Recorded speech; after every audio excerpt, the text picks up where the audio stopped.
नमस्कार जी। बोलिए अहोई माता जी की जय। अहोई अष्टमी का व्रत।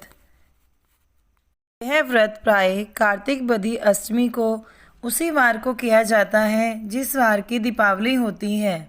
इस वर्ष यह व्रत 28 अक्टूबर दिन वीरवार को किया जाना है जी।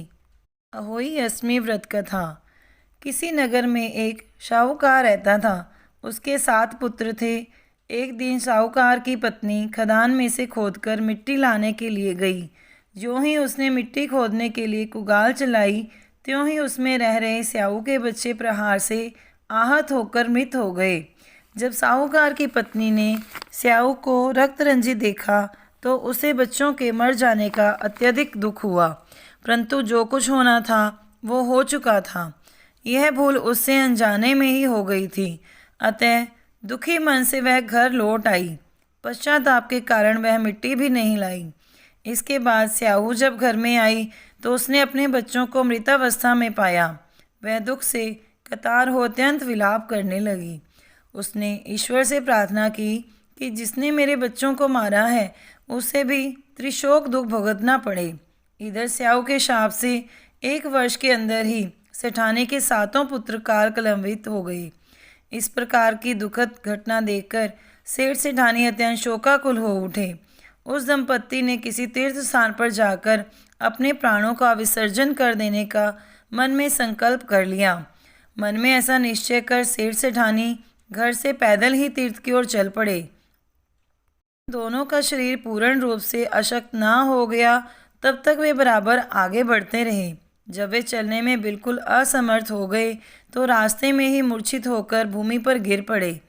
उन दोनों की इस दयनीय दशा को देखकर करुणानिधि भगवान उन पर दयार्द हो गए और आकाशवाणी की, हे सेठ, तेरी सेठानी ने मिट्टी खोदते समय अनजाने में ही सेही के बच्चों को मार डाला था, इसलिए तुझे भी अपने बच्चों का कष्ट सहना पड़ा।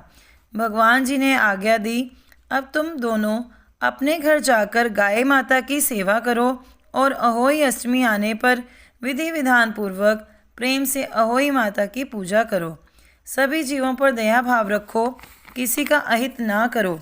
यदि तुम मेरे कहने के अनुसार आचरण करोगे तो तुम संतान सुख प्राप्त करोगे। इस आकाशवाणी को सुनकर सेठ सेठानी को कुछ धैर्य हुआ और वे दोनों भगवती जी का स्मरण करते हुए अपने घर को प्रस्थान किए। घर पहुंचकर उन दोनों ने आकाशवाणी के अनुसार कार्य करना प्रारंभ कर दिया। इसके साथ ईर्ष्या द्वेष की भावना से रहित होकर सभी प्राणियों पर करुणा का भाव रखना भी प्रारंभ कर दिया। भगवान जी की कृपा से सेठ सेठानी पुनः पुत्रवान होकर सभी सुखों का भोग करने लगे और अंतकाल में स्वर्गामी हुए। बोलिए अहोई माता जी की जय। नमस्कार जी।